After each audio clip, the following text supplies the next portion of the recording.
नमस्कार दोस्तों, मैं आचार्य ध्यान अमीन और यहाँ एक व्हाट्सएप पे ग्रुप के ऊपर बात कर रहा हूँ जो है 5 जून से स्टार्ट हो रहा है। वो ग्रुप किस बारे में है? कुंडली जागरण के बारे में। कैसे कुंडलिन को हम जागृत कर सकते हैं, परमात्मा में लीन होने के लिए, अपनी शक्ति को जागृत करने के लिए एक मेथड और एक साइड है, और ये बहुत बड़ी साइड है। कैसे हम अपने कुंडलिन को जागृत करें, कैसे हम मूलाधार चक्र से होते हुए जो है क्राउन चक्र से परमात्मा में लीन हो जाएं। और ये कैसे हो सकता है? कुछ लोग कहते हैं सहज हो जाता है, कुछ लोग कहते हैं मंत्र से हो जाता है, कुछ लोग कहते हैं नहीं ऐसे नहीं, ये गुरु के आशीर्वाद से होता है। कुछ लोग कहते हैं जब गुरु शक्तिपात करता है तो कुंडली जागृत होती है। यदि गुरु शक्तिपात करे और कुंडली जागृत हो जाती है तो मुझे लगता है इस पूरी पृथ्वी को एक ही गुरु काफी था। फिर इतने सारे गुरु होने की जरूरत ही क्या थी? फिर कृष्ण ही कर देते। क्या कृष्ण को शक्तिपात करना नहीं आता होगा? क्या बुद्ध महावीर को शक्तिपात करना नहीं आता होगा? क्या ये उन सत्य के साथ एक नहीं हुए? फिर आज हम लोग क्यों भटक रहे हैं? कुंडली जागृत करने के ऊपर बहुत सारे अंधविश्वास हैं। आप मीट खाना, नॉनवेज खाना छोड़ दें तो कुंडली जागृत होगी। आप ये करना छोड़ दें और वो करना छोड़ दें तो कुंडली जागृत होगी। ऐसा कुछ भी नहीं है। आप इस धर्म में आ जाएं, उस धर्म को छोड़ दें, धर्म परिवर्तन करें, गुरु को छोड़ दें तो कुंडली जागृत होगी। उस गुरु को पकड़ लें। ऐसा कुछ भी नहीं है। कुंडली जागृत एक साइंटिफिक मेथड है। उस साइंटिफिक मेथड को अगर आप फॉलो करते हैं तो ना तो आपको कुछ छोड़ने की जरूरत है, ना अपने गुरु को छोड़ने की जरूरत है, ना अपने धर्म को छोड़ने की जरूरत है, ना जो आप खाना पीना खा रहे हैं उनको छोड़ने की जरूरत है। आप जैसे हैं वैसी ही स्थिति में कुंडली जागृत हो जाएगी। और कुंडली जागृत होने के बाद चीजें छूट जाएं वो बात अलग है। जैसे सोया हुआ आदमी बिस्तर नहीं छोड़ता, मगर जागा हुआ आदमी बिस्तर को लेके नहीं चलता। दोनों में बहुत बड़ा फर्क है। अब एक आदमी सो रहा है, हम उसे कहें कि तू बिस्तर छोड़ दे, सोता रहे मगर बिस्तर छोड़ दे, तो ये कैसे होगा कि वो सोता भी रहे और बिस्तर को भी छोड़ दे? और एक आदमी को हम कहें तू जाग जा, अब जाग गया है, बिस्तर अपने कंधे पर लेके घूमता रहे, ये कैसे होगा? जो जाग गया बिस्तर उससे सहज ही छूट जाएगा। जो सो रहा है बिस्तर उससे नहीं छूट पाएगा। जिसकी कुंडलिनी शक्ति जाग गई, शराब, मीट, मच्छी, सभी वासनाएं उससे ऐसे ही छूट जाएंगी। जैसे पेड़ पे पत्ता पक जाता है, पत्ता बूढ़ा हो जाता है और पीला पड़ जाता है, जैसे एक हरे पेड़ पे पीले पत्ते गिर जाते हैं, ऐसे ही वासनाएं गिर जाएंगी जब कुंडली जागृत होगी। मगर मैं तुम्हें कहूं कि पहले वासनाएं छोड़ो, काम वासना से मुक्त हो जाओ, क्रोध से मुक्त हो जाओ, ये तुम जो मांस मच्छी खा रहे हो इससे मुक्त हो जाओ, तुम अपनी आदतों से मुक्त हो तो कुंडली जागृत होगी। तुम गुरु की शरण में आओ, गुरु शक्तिपात करेगा तो कुंडली जागृत होगी। नहीं, कुंडली जागृत होगी, तुम मेथड को फॉलो करो तो कुंडली जागृत हो जाएगी। मेथड मस्ट है, उस मेथड को फॉलो करने से ही कुंडली जागृत होगी।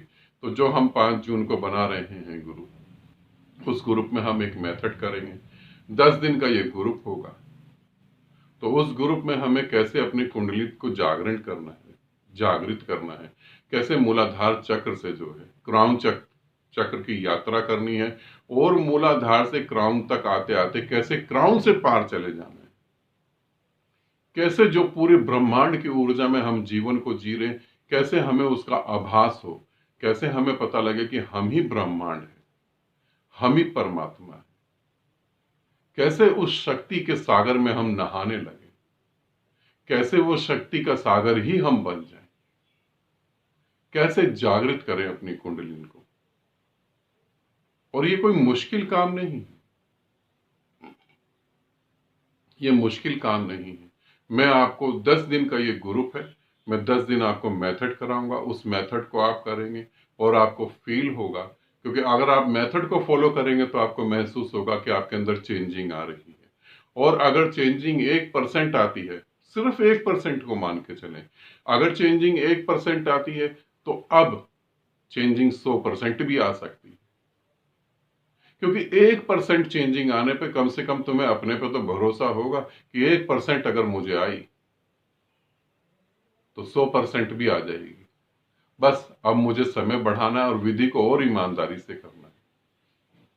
अगर तुमने अल्फाबेट बोलना सीख लिया, अल्फाबेट पढ़ना सीख लिया, ABCD तुम्हें आ गई, तो अब ये तो पक्का है कि थोड़ी मेहनत करके तुम्हें ग्रामर भी आ जाएगी, थोड़ी मेहनत और करोगे तो तुम्हें कंप्लीटली इंग्लिश बोलना भी आ जाएगा। ये रूल सिर्फ लैंग्वेज पे डिपेंड करता है या और सभी मेथडों पे डिपेंड करता है। जब तुम कोई बिजनेस करते हो तो तुम्हें क्या लगता है, बस थोड़ा सा एक बार चल पड़े, उसके बाद तो वो चलता चला जाता है।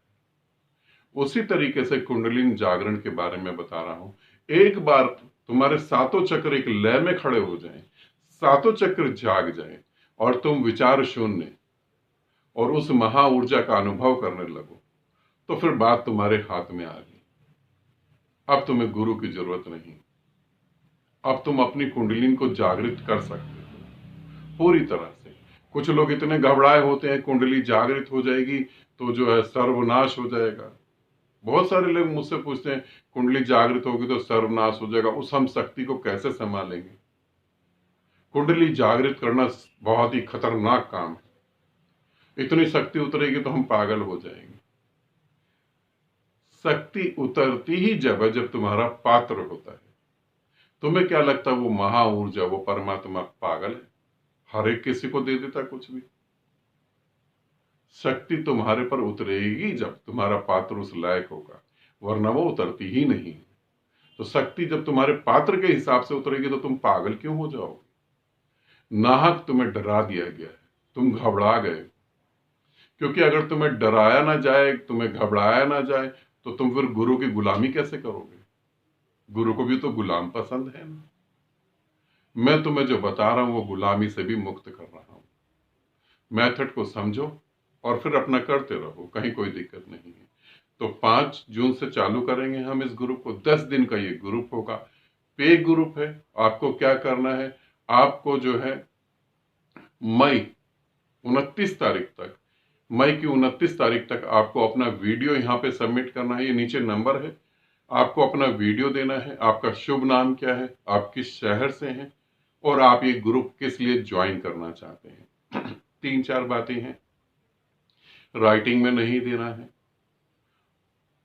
ऑडियो में नहीं देना है, आपको अपना वीडियो शूट करके यहाँ पर देना है। और ये एक पे ग्रुप है। कितनी इसकी फीस है वो आप वीडियो में पूछ सकते हैं और इस नंबर पे जब आप वीडियो देंगे तो वहां बता दिया जाएगा कि कितनी इसकी फीस है। ठीक है, मगर ये ध्यान रखें लास्ट 29 है, उसके बाद कोई वीडियो नहीं, उसके बाद कोई फीस नहीं। फिर आप नेक्स्ट अगले महीने बनेगा तो वेट करेंगे। ठीक है, आनंदित रहें, सदा खुश रहें। बहुत बहुत प्रेम आप सभी को।